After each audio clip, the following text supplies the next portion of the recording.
May bisita ulit tayo mga kalikot, isang printer Epson L3210. Shoutout muna natin yung mga teachers natin dyan sa Saragosa Elementary School at saka kay Ma'am Abat. So siya yung may-ari nitong printer na ayusin natin mga kalikot.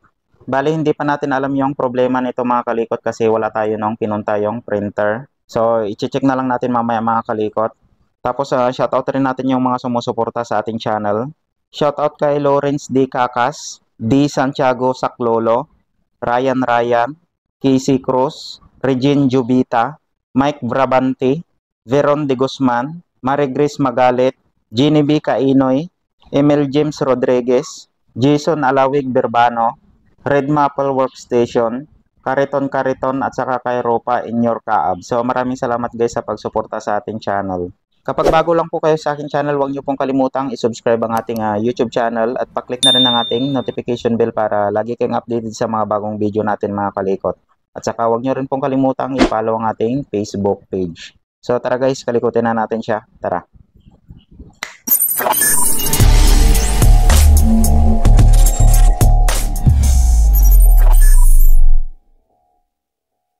Sinilip na natin mga kalikot yung kanyang mga pick-up roller.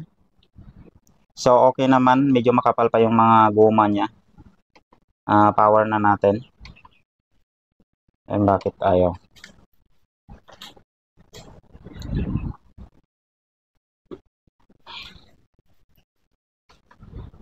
Naglulos pala yung saksakan natin or yung ating extension.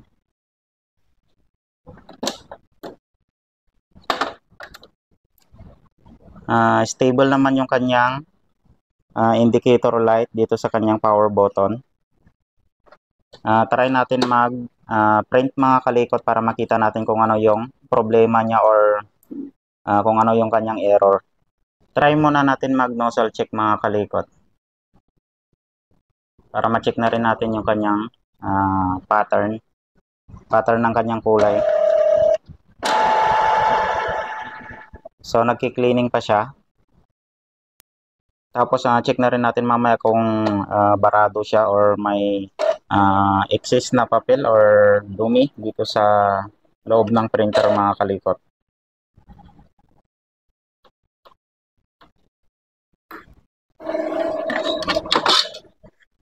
Puno rin yung kanyang ink tank, so marami pa siyang ink. So nagki-cleaning pa siya.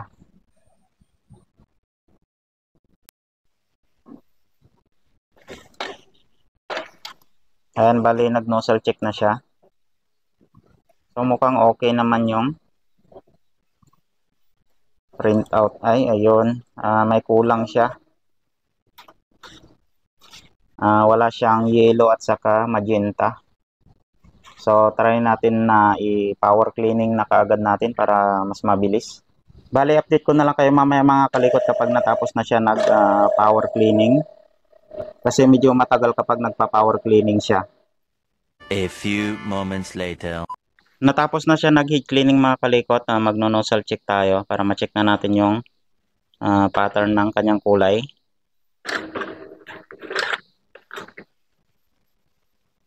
So yung kulang na kulay niya, yung yellow at saka magenta. Ang mayroon lang yung black at saka yung blue. Ayan, lumabas na mga kalikot. Ayan guys, oh. So dito sa kanyang yellow, may problema pa siya. Mag-heat cleaning ulit tayo. So yun lang yung problema niya mga kalikot. Kulang lang yung pattern ng kanyang kulay. So nag-power cleaning tayo. Lumabas naman yung kulang na kulay yung yellow at saka yung magenta. So halos kompleto na siya. Mag-heat cleaning ulit tayo. Ayan, tapos update ko ulit kayo mamaya mga kalikot.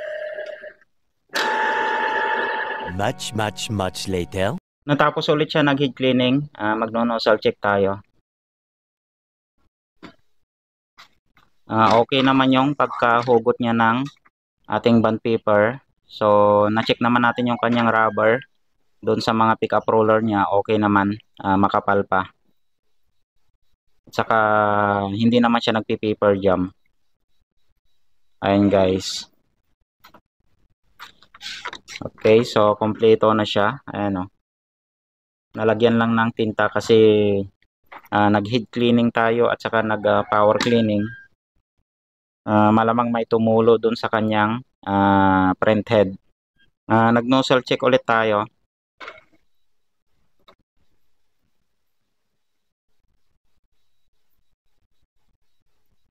Wala naman siyang barado mga kalikot.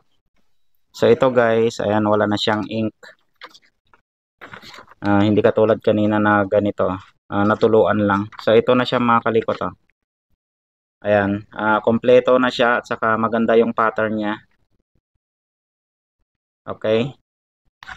So try natin mag-print ng rainbow colors.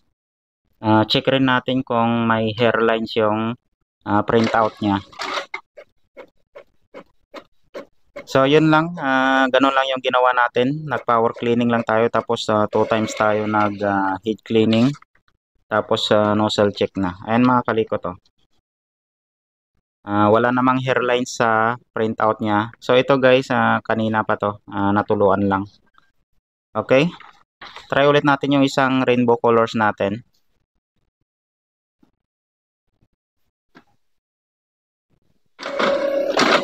Kapag nagre-repair kayo mga kalikot ng printer, unang step natin, kailangan try nyo muna mag-print para malaman nyo kung ano yung problema ng isang printer bago tayo magbaklas-baklas ng mga parts niya para hindi tayo mahirapan or hindi maubos yung oras natin. Ayan mga kalikot, okay na siya.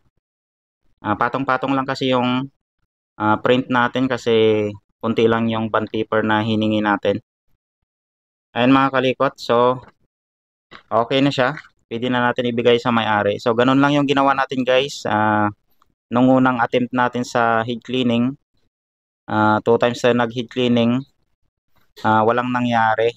May kulang sa pattern ng kanyang kulay, yung yellow at saka magenta. So ang ginawa natin, nag-rekta na tayo kagad sa power cleaning. Pagtapos niya nag-power cleaning, nag-heat cleaning ulit tayo mga kalikot ng 2 times. Tapos yung last na nag-nozzle check tayo, ayun, lumabas na yung mga kulay niya. Tapos okay na rin yung pattern ng kanyang kulay. So yun lang yung ginawa natin guys. Sana makatulong ulit yung video na to sa inyo. Maraming salamat sa panonood ng mga video natin. Kapag bago lang po kayo sa aking channel, huwag niyo pong kalimutang i-subscribe ang ating YouTube channel.